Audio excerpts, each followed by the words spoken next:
সময় নাই বাইরো বাইরো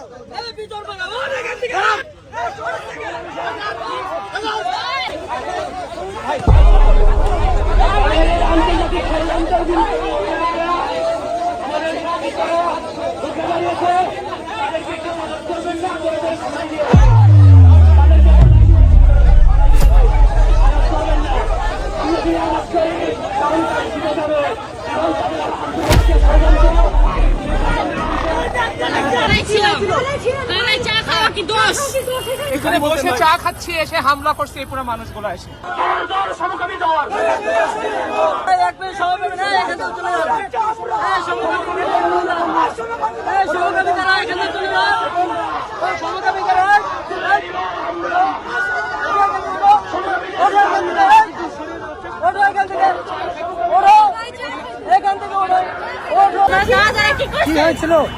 মার খাইছে এতগুলো মানুষ। আচ্ছা আমরা থানায় সামনে পথ আটকাবেন না, সরে যান, আপনি সরে যান, আপনি আপনার প্রেসের আইডি দেখান বা সরেন। সরতে বলছি এখন। সরেন না ভাই। শ্রীলঙ্কার অর্থনীতি এতটা নিচে নামেনি যতটা এদের ক্যারেক্টার নিচে নামছে ভাই। আমাদের এই সমাজ যে গতিতে এগুচ্ছে, কোনোদিন রাস্তাঘাটে বাসর হয়ে গেল খুব একটা অবাক হব না। আর চিড়িয়াখানার পশুরাও আতঙ্কে আছে এই মালগুলো না আবার ভেতরে চলে আসে। এদের পিতা যদি সঠিক সময়ে ছাতা ব্যবহার করত, তাহলে আজকে আমাদের এই দিন দেখতে হতো না।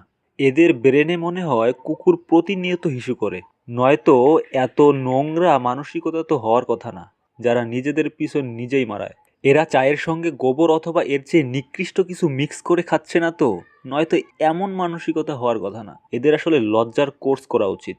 এদের দেখে লজ্জাও লজ্জা পায়। শাহবাগ এই জায়গাটা বাংলাদেশের ইতিহাসের একটা বিশেষ মাঠ। এখানে মানুষ এসেছে স্বৈরাচারের বিরুদ্ধে।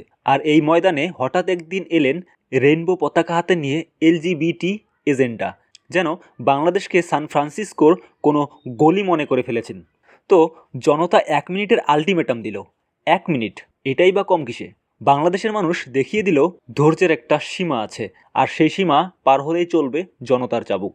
এখন আসুন সবচেয়ে রসালো অংশে। মার খেয়ে গেলেন থানায় মামলা দিতে। এই দৃশ্য দেখে লজিক সুসাইড করে ফেলেছে। ভাই, বাংলাদেশের পেনাল কোডের 377 ধারায় আপনাদের কাজ নিজেই 10 বছর থেকে যাবজ্জীবনের শাস্তিযোগ্য অপরাধে অপরাধী। আপনি যেই বিষয়টির জন্য সামাজিক স্বীকৃতি চাইতে এসেছেন, সেটাই আইনে ফৌজদারি মামলার বিষয়। আর সেই দেশেরই থানায় গিয়ে বলছেন আমাদের ন্যায় বিচার দিন। এটা ঠিক যেন ডাকাতি করতে গিয়ে মার খেয়ে পুলিশের কাছে নালিশ করতে এসেছে, ভাই ওরা আমাকে কাজ করতে দিল না। বাংলাদেশে সমকামিতার আন্দোলন অনেকটা মরুভূমিতে তুষারপাতের দাবির মতো। দাবিটা যতই জোরে সোরে করুন, আবহাওয়া বদলাবে না। কারণ এই দেশের মাটি, মানুষ, ধর্ম, সংস্কৃতি কোনো কিছুই এই এজেন্ডার সাথে মেলে না। 90% মানুষ মুসলমানদের দেশে রেইনবো নিয়ে মার্চ করতে আসা মানে মসজিদের ভিতরে ঢোল বাজাতে আসার মতো। আর পশ্চিমের কোনো দেশে এই সুবিধা পেলে এখনই ভিসা নিন, কারণ বাংলাদেশে এই অধিকার পেতে আপনাকে আরও কয়েক শতাব্দী অপেক্ষা করতে হবে।